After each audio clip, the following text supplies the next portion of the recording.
Assalamualaikum warahmatullahi wabarakatuh. Innal hamdalillah nahmaduhu nasta'inuhu nastaghfiruh wa na'udzu billahi min shururi anfusina wa min sayyiati a'malina. May yahdihillahu fala mudilla lahu wa may yudlil fala hadiya lahu. Ya ayyuhallazina amanu taqullaha haqqa tuqatih wa la tamutunna illa wa antum muslimun. Wa ba'd. Alhamdulillah, syukur kepada Allah Subhanahu wa taala dapat kita menyambung lagi pembacaan kitab Al-Syama'il Muhammadiyah Al-Imam Abu Isa Al-Tirmizi. Moga-moga Allah Subhanahu wa taala merahmati beliau, dan syukur kepada Allah Subhanahu wa taala dalam pembacaan kita kitab Syama'il Muhammadiyah ni lagi-lagi dalam bulan yang mulia ini, bulan Rabiul Awal, bulan kelahiran junjungan besar bagi kita Nabi Muhammad sallallahu alaihi wasallam. Moga-moga insya-Allah tuan-tuan yang dirahmati Allah. Baik. Jadi beruntung kita baca hadis-hadis dalam kitab Syama'il Muhammadiyah ni. Kita baca biografi insan-insan lain, individu-individu lain tuan-tuan. Satunya kita hanya boleh dengar dan dengar. Dan kadang-kadang mana yang baik kita boleh jadikan pedoman, tuan-tuan. Itu sahaja.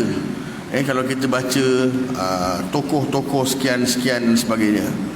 Tapi untungnya bila kita baca hadis daripada kitab Syama'il Muhammadiyah, yang pertamanya kita tahu kepribadian baginda Rasulullah sallallahu alaihi wasallam. Yang kedua, kita tahu ciri-ciri fizikal dan makna kata kesukaan dan semuanya berkaitan dengan Rasulullah sallallahu alaihi wasallam. Apa yang paling kita untung tuan-tuan yang dirahmati Allah, apabila kita ni mengaku umat Nabi Muhammad sallallahu alaihi wasallam, melalui hadis-hadis yang kita dengar ni, kalau kita amalkan, kita niatkan sebagai sunnah baginda Rasulullah sallallahu alaihi wasallam, di situ pahala bagi kita tuan-tuan yang dirahmati Allah. Itu sebabnya beruntungnya kita duduk pengajian hadis-hadis Nabi sallallahu alaihi wasallam. Tuan-tuan yang dirahmati Allah, kenapa besar fadilat dia, ganjaran dia dan sebagainya, tuan-tuan yang dirahmati Allah. Jadi pada minggu ni kita masuk dalam bab ma jaa fi sya'r Rasulullah sallallahu alaihi wasallam. Bab yang menceritakan tentang rambut Rasulullah sallallahu alaihi wasallam. Yang lepas kita dah cerita berkenaan dengan khatamun nubuwah, Nabi sallallahu alaihi wasallam, tanda kenabian Nabi pada antara dua bahu Nabi sallallahu alaihi wasallam. Pada minggu ni kita akan cerita tentang rambut Rasulullah sallallahu alaihi wasallam, kan? Orang kata tak kenal maka tak cinta. Nak tahu Rasulullah ni macam mana rambut dia. Sebab kadang-kadang tuan-tuan, masyarakat kita ni dia main sembrono je dia cakap kadang-kadang tuan-tuan. Sebagai contohnya, ada orang kadang-kadang dia botakkan kepala ni kan. Dia kata senang, botak senang lah, sunnah. Adakah satu persoalan, adakah botak itu sunnah Rasulullah sallallahu alaihi wasallam? Tuan-tuan yang dirahmati Allah. Baik, kita akan baca, kita nak tengok ada tak sebut botak sunnah Nabi sallallahu alaihi wasallam. Kita baca hadis-hadis yang disebutkan dalam bab ni. Baik, hadis yang pertama dalam bab ni berkenaan Hadatsana Ali bin Hujrin anba'ana Ismail bin Ibrahim an Humaid an Anas bin Malik qala kana sya'ru Rasulullah sallallahu alaihi wasallam ila nisfu uzunai. Baik, hadatsana Ali bin Hujr anba'ana Ismail bin Ibrahim daripada Humaid, daripada Sayyidina Anas bin Malik radhiyallahu an berkata, rambut baginda Rasulullah sallallahu alaihi wasallam mencapai ke pertengahan kedua-dua telinga. Jadi rambut Nabi sallallahu alaihi wasallam sampai ke pertengahan kedua-dua telinga. Ini satu hadis. Baik, kita tengok hadis yang lain. Hadatsana Hannad bin Sa'ri hadatsana Abdurrahman bin Abi Zinad an Hisham bin Urwah an Abi an Aisyah qalat kuntu aghtasilu ana wa Rasulullah sallallahu alaihi wasallam min ina'in wahidin wa kana lahu sya'arun fawqal jummati wa dunal wafrah. Baik, Hadasana Hanad bin Asari berkata, hadasana Abdul Rahman bin Abi Zinad daripada Hisham bin Urwah daripada ayahnya daripada Sayyidina Aisyah radhiyallahu anha berkata, aku saling bermandi, aku dan baginda Rasulullah sallallahu alaihi wasallam mandi daripada bejana yang sama. Baginda sallallahu alaihi wasallam memiliki rambut terjuntai yang panjangnya sampai di atas bahu dan di bawah daun telinga. Hadis ni bukan cerita pasal rambut je tuan-tuan. Tengok bagaimananya sifat suami isteri mandi sama-sama. Ini kadang-kadang awak je lah mandi dulu. Saya nak tengok TV, orang rumah dah ajak mandi. Dia tak nak pergi pula sama-sama, tuan-tuan yang dirahmati Allah. Nampak Nabi sallallahu alaihi wasallam bagaimananya harmoninya rumah tangga. Tuan-tuan yang dirahmati Allah. Sweet tau Nabi sallallahu alaihi wasallam, tuan-tuan. Bukan setakat mandi sama-sama, bergurau sama-sama, kan? Nabi kahwin ni Sayyidina Aisyah radhiyallahu anha ummul mukminin dalam keadaan usia yang muda. Nabi dipinangkan oleh Allah Subhanahu wa taala. Dalam kitab sirah bahawa Allah Taala beri Nabi sallallahu alaihi wasallam daun yang ada lakaran wajah Sayyidina Aisyah radhiyallahu anha. Dulu orang bukan senang tuan nak tahu anak perempuan siapa. Tak pasal apa, mereka jaga anak perempuan mereka kat rumah. Kita tak tahu tu anak siapa tak tahu. Walaupun diberi gambar oleh Allah Subhanahu wa taala, kan? Sekarang senang WhatsApp je kan. Mak abah ni calon menantu. Tahu-tahu sampai kat WhatsApp. Ini calon menantu kau, ya Allah. Contoh. Sekarang senang. Dulu tak ada, tuan-tuan. Pasal apa kita tak tahu? Sebab apa? Semua ni dari bawah penjagaan. Jadi makna kata Nabi SAW bertanya-tanya orang Mekah.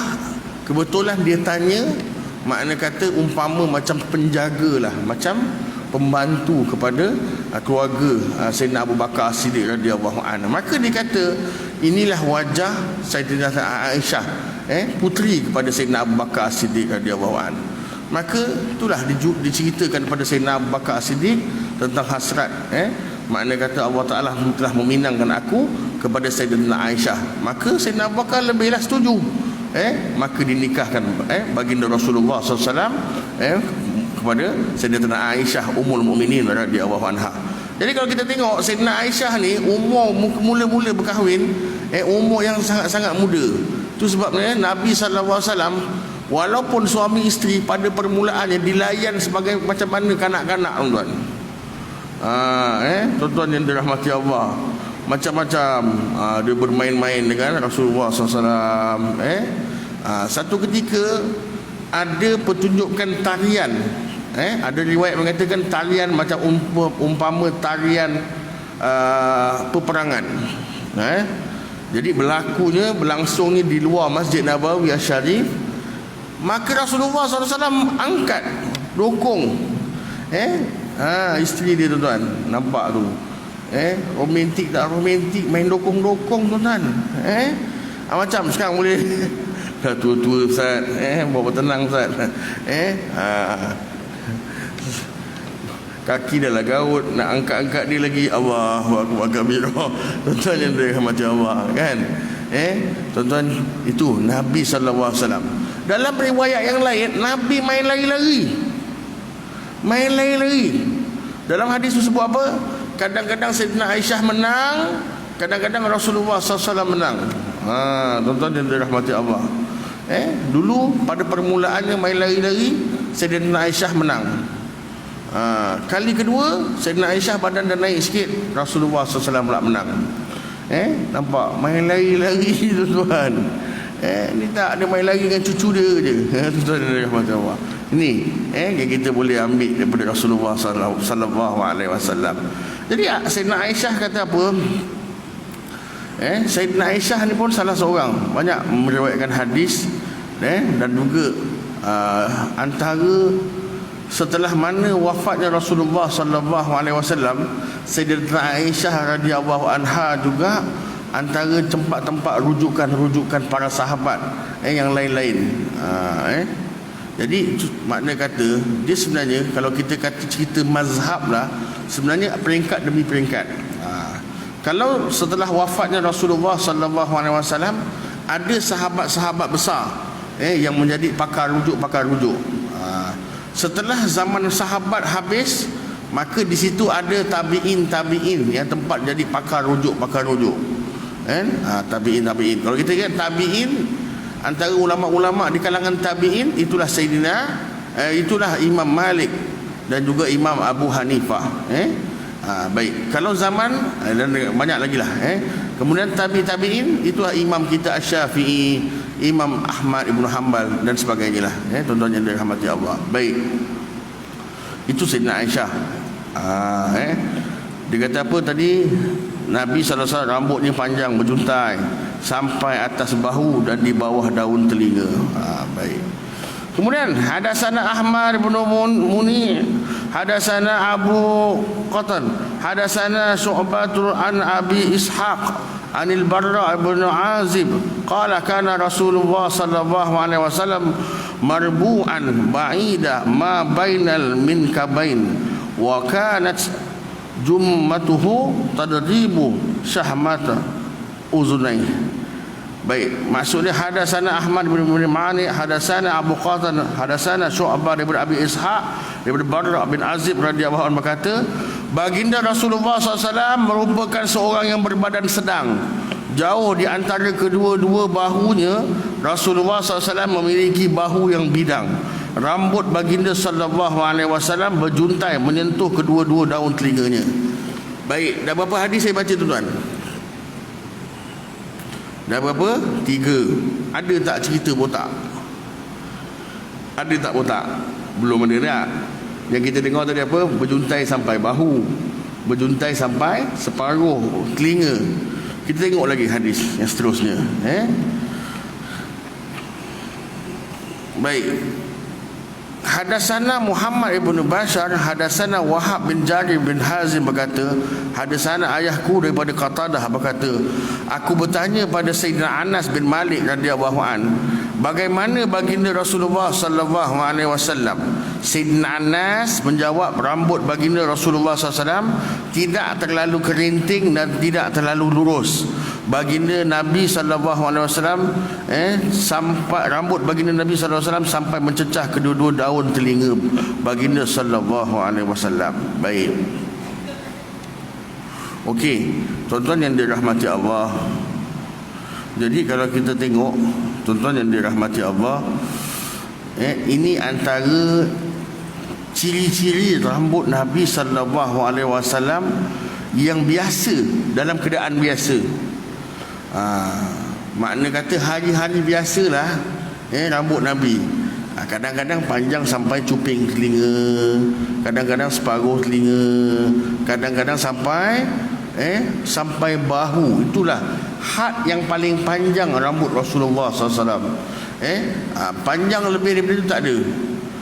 Jadi semakna kata, boleh tak orang lelaki bela rambut panjang? Boleh, tak ada masalah. Tapi ikut had kadar Rasulullah SAW lah. Itu yang makna kata kita tidak dikatakan menyerupai perempuan. Kalau kita tak panjang sangat sampai ke separuh pinggang, la ilaha illallah, nak jadi apa? Itu barulah dikatakan makna haram. Sebab apa? Menyerupai kaum wanita. Wanita tak ada masalah, rambut panjang, malah dia pendek pula, haram. Lelaki terlampau panjang sangat, had dia kalau boleh setakat rambut Rasulullah SAW, dah cukup. Tuan-tuan yang dirahmati Allah, cukup sampai bahu tu dah cukup lah. Tak payah nak panjang-panjang sangat, nak melirik-lirik dan sebagainya, tak. Itu pun tuan-tuan yang dirahmati Allah, bukanlah makna kata tiket untuk saja-saja panjang.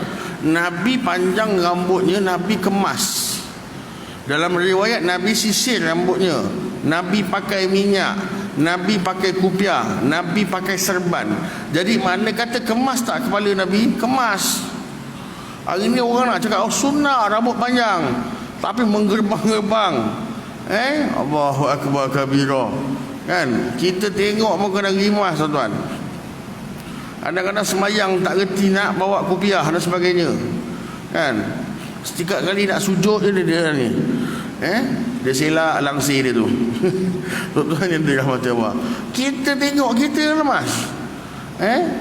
Makna kata nak ikut sunnah Nabi SAW berpada-padalah. Rambut panjang. Bukan tak boleh, boleh, tetapi kenalah kemas. Nak ikut contoh Nabi, biar ikut contoh yang betul-betul. Pakai kopiahnya, pakai minyaknya, pakai serbannya, kemas. Paling kurang kopiah lah, kan? Ini tak. Para habaib, tuan-tuan, ulama-ulama keturunan Rasulullah SAW, mereka walau macam mana pun mereka cuba juga nak hidupkan sunnah Rasulullah SAW ni. Paling kurang pun, walaupun rambut panjang ni kadang-kadang ada yang tak selesa, ada yang tak selesa, tapi mereka cuba juga. Sebab kadang-kadang kalau kita tengok ada habib, kadang-kadang susah nak tengok, tapi sekali dia cuba rambut dia sampai panjang, lepas tu dia tak buat lagi dah. Sekali tu sebab apa? Nak ambil berkat. Maknanya kata dalam seumur hidup pernahlah dia buat sunnah Rasulullah SAW ni. Kalau boleh kita buat macam itu, kita buat, tuan-tuan. Kita cubalah yang mana mampulah. Tapi setakat ni saya cuba, tuan-tuan. Setakat pengalaman saya lah, saya pernah panjangkan rambut saya sampai bawah cuping telinga ni je. Saya nak cuba panjang sampai ke bahu, tak boleh rimas, tuan-tuan. Satu, saya yang rimas sendiri.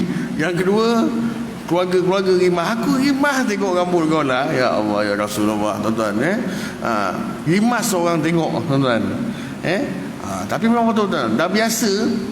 Saya pula adalah jenis memang pantang pergi kedai ke apa, memang selalunya memang cukur je rambut, kan? Kita buat umrah kan, asal pergi kedai cukur otak, tuan-tuan. Jadi kita dah biasa rambut pendek, tiba-tiba nak rambut panjang, tak biasa. Tapi cuba, kalau yang mana boleh cuba menghidupkan sekali je. Panjangkan rambut. Niatkan apa? Sebagai sunnah Rasulullah SAW. Macam saya cakap tadi, kalau kita tak dapat hidupkan sunnah yang sampai ke bahu tadi, sampai ke hujung cuping telinga. Kalau tak dapat, sampai separuh telinga. Boleh. Kita cuba, tuan-tuan. Yang mana boleh buat, alhamdulillah lah. Tuan-tuan yang dirahmati Allah. Tak suruh, tak wajib pun. Tuan-tuan. Tapi maknanya kalau siapa yang mampu, buat. Niatkan sebagai sunnah Rasulullah SAW. Dan saya cakap habis-habis ada gambar dia. Dalam gambar-gambar, dalam banyak-banyak, tiba-tiba ada satu gambar dia, rambut dia panjang. Sebab apa? Dia nak cuba. Mana sekali dia dah pernah buat sunnah Rasulullah SAW.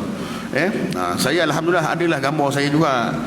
Panjang sampai ke cuping telinga. Lepas tu nak buat lagi, ya Allah, saya ingat nak cuba bela sampai ni lah. Bahu tak boleh, tuan-tuan. Panas. Panas dan digimas. Allahu akbar kabira. Tuan-tuan yang dirahmati Allah. Baik. Kita tengok lagi hadis Nabi SAW. Ini lagi pelik pula, lagi tak pernah kita dengar, tuan-tuan. Hadatsana Muhammad ibnu Yahya ibnu Abi Umair Al-Makki, hadatsana Sufyan ibnu Uyainah an ibnu Abi Najih an Mujahid an Hani bintu Abi Talib qalat qadima Rasulullah sallallahu alaihi wasallam Makkah qadamatan wa lahu arba'u wada'ir. Hadatsana Muhammad ibnu Yahya ibnu Abu Umar Al-Makki, hadatsana Sufyan bin Uyainah daripada ibnu Abi Najih, daripada Mujahid, daripada Hani bin Abi Talib berkata, baginda Rasulullah SAW tiba di Makkah ketika Fatuh Makkah, pembukaan kota Makkah, dan baginda SAW membahagikan rambutnya menjadi 4 jalinan. Nabi ikat 4. Ini cuma ni ketika pembukaan kota Makkah saja. Tuan-tuan yang dirahmati Allah. Tapi ini jarang-jarang Nabi buat. Baik. Hadatsana Suwaid bin Nasr, hadatsana Abdullah bin Abdul Mubarak, daripada Ma'mar, daripada Sabit Al-Bunani, daripada Sayyidina Anas bin Malik, sesungguhnya rambut baginda Rasulullah SAW mencapai ke pertengahan kedua-dua tiga. Sama juga. Baik.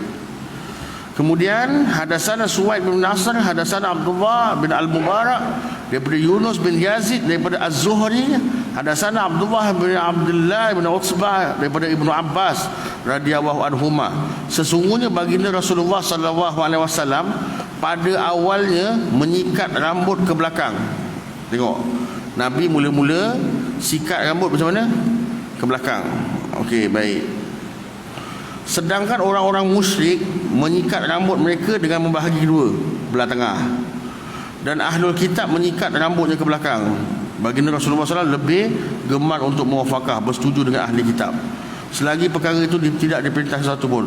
Kemudian Rasulullah SAW membahagikan rambutnya, iaitu menyikat rambut dengan membahagi dua ke kiri dan ke kanan. Itu sikat pun diceritakan juga.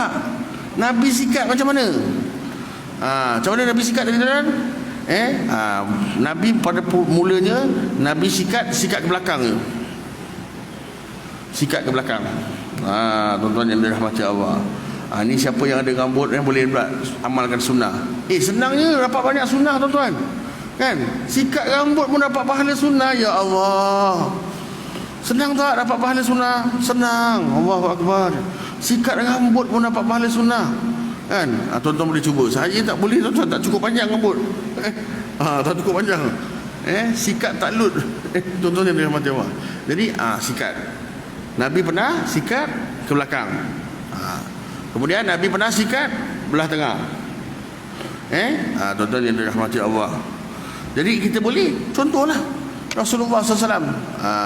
Tuan-tuan yang dirahmati Allah.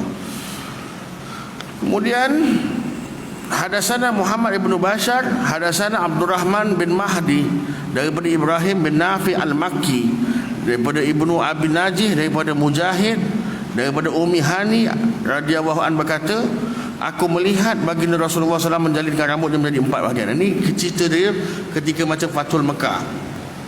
Ada ustaz saya mengatakan dia ikat tu macam mana? Macam tonton tengok cerita ni tak? Pirates of Caribbean tu. Lebih kurang itulah. Maknanya dia ada ikat-ikat itu. Tetapi ni Nabi bukan dalam keadaan selalu. Ketika mana Fathul Mekah, pasal Nabi pakai serban dalam keadaan masa Fathul Mekah, masuk Mekah dalam keadaan sebenarnya tuan-tuan, dalam keadaan aman, tidak ada berlaku serangan. Semua tentera-tentera Islam masuk Mekah dalam keadaan aman. Dan pada malam sebelum masuk berlakunya Fathul Mekah pun Abu Sufyan dah jumpa baginda Rasulullah SAW, dah peluk Islam. Kemudian dia dah siap sediakan kota Mekah. Jadi itu sebabnya mereka walaupun datang dalam keadaan pakai pakaian berperang, itu sebabnya pakaian lain, pasal pakaian berperang. Bila berperang mesti nampak macam ganas sikit. Itu sebab Nabi pakai macam itu tuan-tuan. Tuan-tuan yang dirahmati Allah. Dia bukan pakaian harian-harian Rasulullah sallallahu alaihi wasallam. Baik.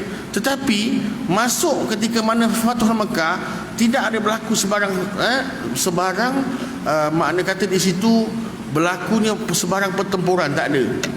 Melainkan makna kata ketika itu tentera Islam masuk segelinap arah kota Mekah. Ketika itu tuan-tuan yang dirahmati Allah.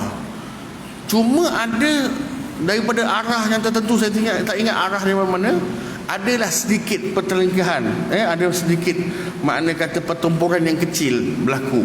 Yalah, dia orang kata ni apa ni? Dia orang nak serang kota Mekah ke kan? Jadi dia sebab apa?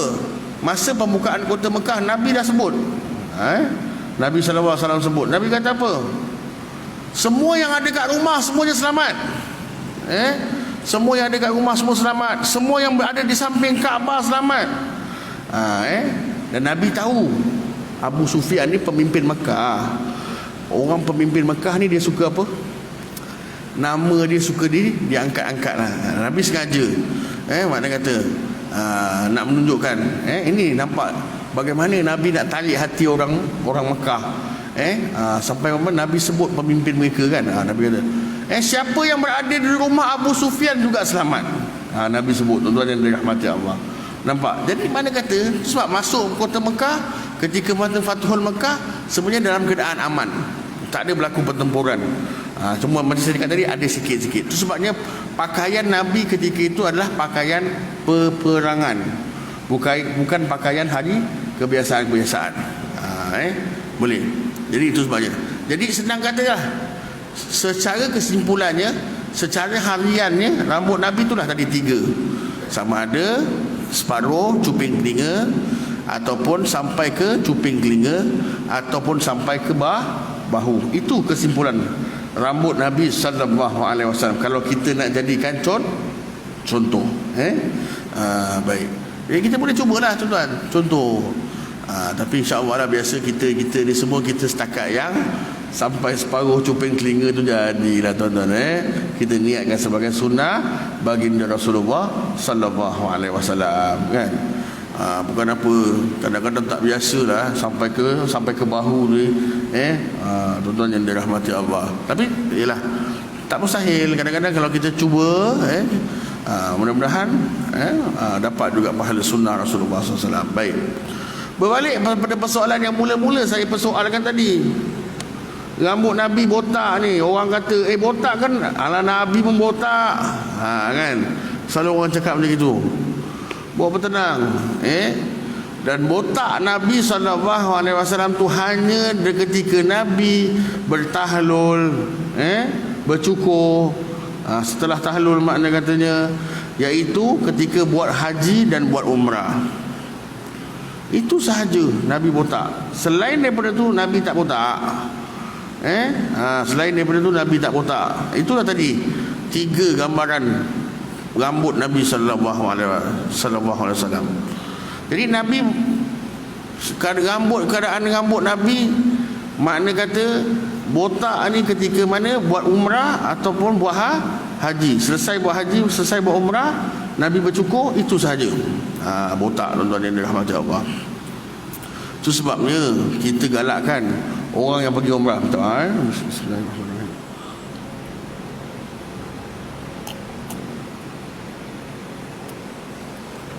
Sebab kita galakkan orang yang pergi haji, orang yang pergi umrah, tuan-tuan yang dirahmati Allah, janganlah lepaskan peluang. Sebab apa? Walaupun memang dari segi hukum mengatakan, tuan-tuan, kita bercukur tu, bercukur, istilahnya bercukur, bukan bertahlul. Orang kita kata tahlul. Tahlul tu maksud dia dah halal, dah selesai. Makna kata daripada pantang larang dalam ihram. Tuan-tuan yang perbuatan dia niat, tawaf, sa'i, bergunting. Baru selepas kita dah bergunting itulah, baru diri kita ni dah kategori sebagai bertahlul. Yang perbuatan kita tadi hanyalah bergunting dan juga bercukur. Ini bukan bertahlul. Kita dah gunting dulu, baru kategori diri kita telah bertahlul. Maknanya kata kita dah selesai ibadah umrah kita, bebas daripada pantang larang dalam ihram. Kan? Ada orang kadang-kadang, kau dah tahlul belum? Dah tahlul belum? Tangan macam ni. Ini bukan tahlul, ini bergunting. Tuan-tuan yang dirahmati Allah. Walaupun dalam mazhab Syafi'i kata apa? Sekurang-kurangnya 3 helai rambut. Tuan-tuan, sekurang-kurang 3 helai rambut. 3 helai rambut tu yang kadang-kadang dia 3 helai rambut je lah. Tu yang balik umrah rambut lawa je. Saya tak nak lah, siapa. Saya kalau cukup botak nampak tak kena lah. Dia fikir tak kena pula. Macam mana kita labbaik Allahumma labbaik, labbaik la syarika laka labbaik, innal hamda wan ni'mata laka wal mulk la syarika lak. Hamba-Mu datang menyahut panggilan-Mu. Kan? Kita lebih takut Allah ke kita takut rumah kita? Tadi beria-ria baca talbiyah, labbaik Allahumma labbaik, labbaik la syarika laka labbaik, innal hamda wan ni'mata laka wal mulk la syarika lak. Allah, hamba-Mu datang ya Allah menyahut panggilan-Mu. Hamba-Mu datang. Orang rumah warning sikit, abang jangan botak abang. Abang potong sikit je. Takut pula cakap dengan orang rumah, pesan baik-baik. Saya nak amalkan sunnah Nabi SAW. Ini satu mana kata sunnah. Kita hidupkan sunnah Nabi SAW. Ada tuan-tuan, Saya cakap, kenapa tak botak? Oh, Umar tak kasih. La haula wala quwata illa billah. Janganlah macam tu. Pertama, kita botak, kita buat haji, buat umrah, kita botakkan rambut kita, tuan-tuan. Sunnah Rasulullah sallallahu alaihi wasallam. Sebab apa? Nabi ketika buat haji, buat umrah, botak. Nabi bukan setakat botak saja. Rambut Nabi dah botak, Nabi bagi sahabat-sahabat. Sahabat-sahabat berebut ambil rambut Nabi sallallahu alaihi wasallam. Untuk apa? Untuk membuat tabarruk. Ini dalam Ahlus Sunnah wal Jamaah boleh. Tak syirik. Tuan-tuan, mereka ambil rambut Rasulullah sallallahu alaihi wasallam untuk diambil berkat, tabarruk kepada Nabi sallallahu alaihi wasallam. Tapi rambut Nabi je lah, rambut kita buang dah lah. Tuan-tuan yang dirahmati Allah, buang. Sunat buat apa sebenarnya? Dia jangan cerita kat Mekah lah. Memang kat Mekah susah lah nak buat. Cerita dia kalau kat Malaysia ni, rambut kita sebenarnya sunat dia buat apa? Sunat dia tanam. Baik rambut kita, baik kuku kita, kita potong kuku ni kan, sunat ditanam. Ditanam, tuan-tuan. Tanam gitu je. Tak semestinya tanam kat mana-mana. Ni kan tanam kena dekat bawah pokok pisang.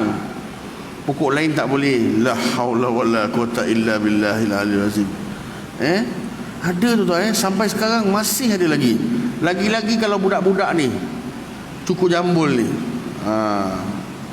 dah potong kan, dah majlis tu kan, rambut tu kadang-kadang.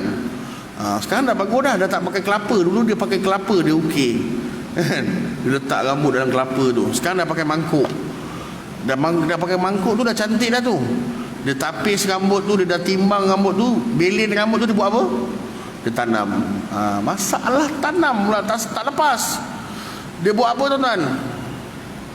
Tanam. Anak lelaki dia tanam pensil, dia tanam pembaris, pemadam. Besok belajar pandai.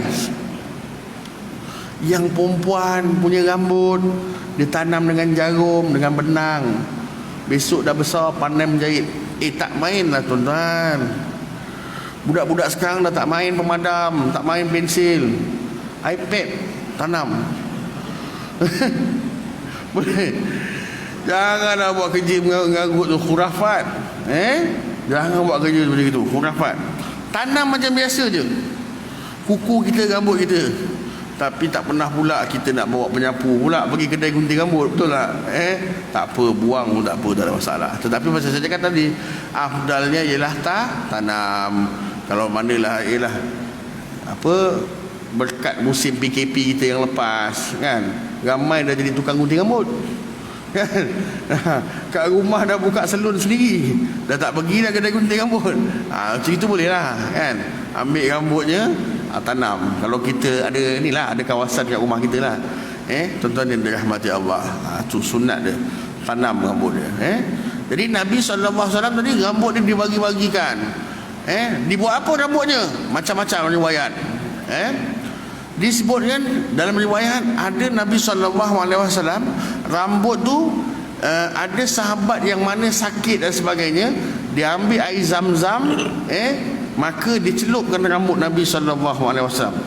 Doa pada Allah Subhanahu Wa Taala dengan berkat rambut Nabi SAW, siapa yang minum air tersebut dengan izin Allah Subhanahu Wa Taala sembuh daripada penyakit. Ini. Tapi ingat rambut Nabi je. Rambut kita jangan sakit balik orang tu orang. Tuan-tuan yang dirahmati Allah. Baik. Kemudian ada lagi sahabat radhiyallahu anhum, iaitu Sayyidina Khalid ibn Al-Walid, yang mana dalam kopiah dia, dalam kalam suwah dia, dia telah mengikatkan satu iaitu kain berisi rambut Nabi sallallahu alaihi wasallam. Dia bertabarruk, dia ambil berkat dengan rambut Nabi sallallahu alaihi wasallam setiap kali dia pergi perang. Dia niat pada Allah Subhanahu Wa Taala dengan keberkatan rambut Rasulullah sallallahu alaihi wasallam sendiri, dia pergi perang, insya-Allah dengan izin Allah Subhanahu Wa Taala peperangan itu dia akan menang perang tu. Hebat Sayyidina Khalid ibn Al-Walid. Tuan-tuan, walaupun Sayyidina Khalid ni, tuan-tuan, dia bercita-cita, berhasrat nak gugur syahid di medan perang, tapi dia panglima yang hebat, tuan-tuan. Kemudian dia bertabaruk pula dengan rambut Nabi sallallahu alaihi wasallam. Ikut riwayat dia tidak meninggal dunia dalam keadaan gugur syahid. Dia sakit, tuan-tuan. Namun cukuplah cala bala pada badan dia menjadi saksi bahawa dia telah berjuang di jalan Allah Subhanahu wa taala. Ini Sayyidina Khalid ibn Al-Walid, tuan-tuan yang dirahmati Allah. Jadi ingat, jadi botak tadi itu adalah sunnah Nabi sallallahu alaihi wasallam ketika buat haji saja, ketika buat umrah. Dalam waktu-waktu lain itu adalah tidak sunnah. Jadi mana kata sunnah ni tadilah macam kita lah, panjang rambutnya, sampai separuh cuping telinga, sampai ujung cuping telinga ataupun sampai bahu. Ini bagaimana rambut Nabi sallallahu alaihi wasallam. Jadi pada minggu ni kita dah belajar, kita dah baca hadis tentang mana kata rambut Nabi sallallahu alaihi wasallam. Okey, kemudian kita baca tentang sikat Nabi sallallahu alaihi wasallam. Tadi kita dah baca satu, macam mana Nabi sikat. Hadasana Ishaq bin Musa al-Ansari, hadasana Ma'an bin Isa, hadasana Malik bin Anas, daripada Hisham bin Urwah, daripada ayahnya, daripada Aisyah Ummul Mukminin radhiyallahu anha, berkata, aku sedang menyikat rambut baginda Rasulullah SAW ketika itu aku sedang haid. Jadi tak ada masalah. Baik. Kemudian hadasana Yusuf bin Isa, hadasana Waqi', hadasana Ar-Rabi' bin Shahbih, daripada Yazid bin Aban Ar-Raqasi, daripada Sayyidina Anas bin Malik radhiyallahu anhu, berkata, baginda Rasulullah sallallahu alaihi wasallam banyak meminyakkan rambut dan janggutnya dan banyak menutupi kepalanya sehingga penutup kepala itu berminyak, seperti pakaian baginda sallallahu alaihi wasallam itu pakaian penjual minyak, kerana banyaknya minyak yang pada kain tersebut. Okey, baik. Nabi sallallahu alaihi wasallam sebelum Nabi pakai, itu sebab kadang-kadang ada ulama sebelum dia pakai kopiah ni dia letak kain putih dulu, baru dia pakai kopiah dia. Sebab kalau perasan lah ulama-ulama Timur Tengah kadang-kadang dia ada macam putih kat sini, kan? Sebenarnya sunnah tu. Tuan-tuan yang dirahmati Allah. Baik. Jadi makna kata Nabi akan pakai minyak. Ada riwayat mengatakan minyak zaitun. Minyak zaitun. Sunnah dia berlumur dengan minyak zaitun. Lagi-lagi kalau kita nak tidur. Khasiat dia banyak, tuan-tuan. Kita azan dulu. Nanti kita sambung sikit.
Allahumma salli ala Muhammad. Allahumma rabb hazihi.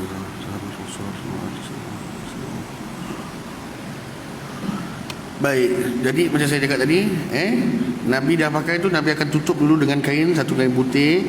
Kain putih tu kalau tengok daripada jauh memang nampak jelas berminyaknya. Nabi suka lomo. Baru Nabi akan pakai kopiah ataupun serban dia. Baik, tuan-tuan yang dirahmati Allah. Dan sebelum tidur pun sama, Nabi suka berlumuran kepala dengan minyak zaitun. Dan apabila dikatakan memang banyak khasiat dia, kelebihan-kelebihan dia, banyak tuan-tuan. Cubalah siapa saya dikhabarkan siapa yang kerap sakit kepala, darah tinggi, yang apa ni selalu migraine, boleh cuba amalkan ni. Sebelum tidur lomokan di kepala tu dengan minyak zaitun tuan-tuan. Minyak zaitun. Sebab apa? Benda-benda yang makna kata ada keberkatan yang disebut dalam Al-Quran, insya-Allah ada rahsia-rahsia dia, tuan-tuan yang dirahmati Allah, kan. Baik, itu antaranya. Kemudian hadasana Hanan bin As-Sarri, hadasana Abu Al-Ahwash daripada As'ad bin Abi Asya, daripada ayahnya daripada Masruq, daripada Sayyidatina Aisyah radhiyallahu anha berkata, sesungguhnya baginda Rasulullah sallallahu alaihi wasallam menyukai tayamuna, yakni tayamuna ni apa? Mendahulukan yang kanan. Ketika baginda Nabi sallallahu alaihi wasallam menyucikan diri, apabila hendak bersuci juga mendahulukan yang kanan. Ketika menyikat rambut, Nabi akan bersikat yang mendahulukan kanan. Ketika memakai sandal, apabila hendak bersandal. Okey, baik. Jadi Nabi sallallahu alaihi wasallam suka mendahulukan yang kanan. Jadi sikat pun tuan-tuan, tadi kita dah baca kan dua kaedah Nabi. Satu sama kaedah Nabi sikat ke apa? Sikat ke belakang. Satu lagi Nabi kaedah mana? Sikat belah tengah. Okey. Jadi kita boleh nak ambilkan sunnah, pahala sunnah, kita sikat kanan dulu. Kanan dulu, bahagian kanan, kemudian bahagian kiri. Nampak? Sikat pun ada tertib dia, sunnah Nabi sallallahu alaihi wasallam. Mudah tak nak dapat pahala? Sikat je kita dah niat sunnah Nabi sallallahu alaihi wasallam. Tuan-tuan yang dirahmati Allah, jadi cuba tertib kanan ni banyak. Contohnya kita masuk masjid, masuk langkah kaki kanan. Masuk. Kalau macam contohnya pintu ni macam mana? Daripada lantai tar tu kan, kita sampai ke sana. Kan kita letak selipar kita, kemudian ada lantai kat bawah tu kan. Kemudian ada tangga sikit kan. Macam mana? Sebaiknya kita lepaskan selipar kita, naik ke lantai tengah tu kaki kanan. Naik ke sana kaki kanan. Naik ke sini kaki kanan. Nah, macam mana? Rasulullah SAW dulu naik mimbar pun macam gitu. Mimbar Rasulullah tak macam gini. Mimbar Rasulullah 3 anak tangga saja. Pun gitu. Rasulullah akan naik kaki kanan satu. Gitu. Begitu juga kalau kita masuk tandas. Kan? Masuk tandas kiri. Jadi tuan-tuan yang dirahmati Allah, gitu dia. Begitu juga kita keluar daripada tandas, kanan. Itu dia tuan-tuan yang dirahmati Allah. Jadi begitu juga kita keluar daripada masjid. Kena kiri, keluar kiri lagi, kiri. Kemudian selip, walaupun keluar kiri dulu kan, tuan-tuan yang dirahmati Allah, kiri, jangan sarung selipar kita kiri dulu. Walaupun kita kiri ni pijak dulu selipar. Ulama-ulama ajar kata pijak dulu selipar, kaki kanan baru sarung. Ambil pahala sunnah, kaki kanan sarung. Sampai gitu sekali diceritakan sunnah Rasulullah sallallahu alaihi wasallam. Jadi nak ambil berkat dia, kiri keluar, kaki kiri pijak dulu selipar kita. Kaki kanan baru masuk sarung. Nak dapat pahala sunnah, menganankan tadi. Nabi suka apa? Tayamuna, iaitu menganankan. Jadi benda-benda Nabi mendahulukan yang kanan. Baik, di sini Nabi ada pesan, yaitu hadasana Muhammad bin Bashar, hadasana Yahya bin Sa'id dan Hisham bin Hasan, daripada Al-Hasan Al-Basri, daripada Abdullah bin Mughaffal radhiyallahu anhu berkata, baginda Rasulullah SAW melarang untuk sering menyikat rambut kecuali sekali-sekala. Jangan sibuk-sibuk lah asyik menyikat rambut je. Maknanya kata tak ada pasal-pasal asyik sikat, tak payah. Sikat daripada mula-mula je. Untuk ni kita nak kemaskan diri kita. Jangan jadi habit-habit yang maknanya terlampau-lampau sangat. Kan ada orang dia kejap-kejap dah sikat, kejap-kejap sikat, padahal tak ada apa, rambut okey je. Tuan-tuan yang dirahmati Allah, tapi kejap-kejap sikat, tak payahlah. Maknanya kata cukup sekadar kita sebelum nak keluar rumah tu kita dandan sekejap, dah selesailah. Tak payah kita nak sering-sering nak sikat dan sebagainya. Tuan-tuan yang dirahmati Allah, kan. Dia bukan zaman dulu zaman apa? Zaman tenco tu kan. Nak kena jambul kat depan tuan-tuan. Tu sikat asyik bawa ke belakang. Pantang jambul pendek sikit je. Kau main dia betulkan balik lah tuan-tuan yang dirahmati Allah. Kan? Tu zaman dulu lah. Kan? Zaman-zaman dulu. Sekarang zaman-zaman sekarang dah tak ada lagi dah. Tuan-tuan yang dirahmati Allah. Baik. Itu antaranya hadis-hadis yang kita baca berkenaan dengan rambut dan juga sikat Nabi SAW. Untungnya kita baca hadis-hadis ni. Kenapa? Kita dapat amalkan sunnah-sunnah Rasulullah SAW, dan kita dapat tahu bagaimana Rasulullah SAW menyikat rambut, dan juga makna kata bagaimana keadaan rambut Rasulullah SAW. Jadi mudah-mudahan dengan kita mendengar hadis-hadis yang ini dapat kita amalkan dalam kehidupan sehari-harian kita, dengan kita niatkan sebagai sunnah Rasulullah SAW. Mudah-mudahan mendapat ganjaran daripada Allah Subhanahu Wa Taala. Saya ingat cukup sekadar ni. Nanti kita akan sambung bab yang akan datang. Kita ceritakan tentang bab uban Rasulullah SAW. Yang baik itu datang daripada Allah, yang buruk itu datang daripada Allah. Atas kelemahan diri saya, ampun dan maaf jika ada terkasar bahasa kekurangan dan penyampaian dan sebagainya. Wabillahi taufiq wa hidayah. Assalamualaikum warahmatullahi wabarakatuh.